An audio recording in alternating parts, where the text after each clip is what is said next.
In today's video, I'm going to teach you how to access Figma files history in Figma. By the end, you'll know exactly how to open the version history. Review past snapshots, name important moments, duplicate a version into a separate file, and restore a previous state without losing your current work. Start by opening your design in the Figma editor. Once the file is open, click on an empty area of the canvas to make sure no layers are selected. This helps you access file level options without any layer, specific menus getting in the way. Next, look to the top toolbar and find the small arrow next to your file name. Click that arrow, then choose Show Version History from the drop-down. A panel appears along the right side of your screen, showing a timeline of versions.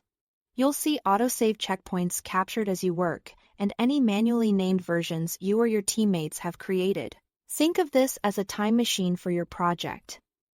Autosaves give you a detailed trail of progress, while named versions act like clear signposts for milestones. To view a version, click it in the timeline. The canvas will switch to a snapshot of how the file looked at that time. This view is read only, which is helpful because it prevents accidental edits while you are reviewing changes. Use this to compare layouts, colors, or copy from earlier stages, and confirm exactly when something changed. If you spot an autosave checkpoint you want to label for future reference, right? Click next to it and select Name this version. Add a clear title and a short description, such as what changed or why the checkpoint matters. Consistent naming helps everyone quickly find the right moment later.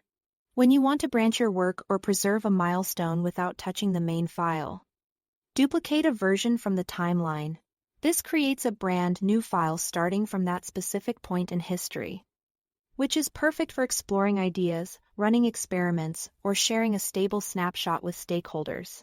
If you decide you need to roll back, select the version you trust and open its three-dot menu or right-click.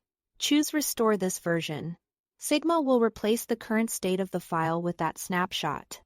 Don't worry, your present state isn't lost. It becomes part of the history too, so you can always move forward again if needed. That's all to it. Thanks for watching.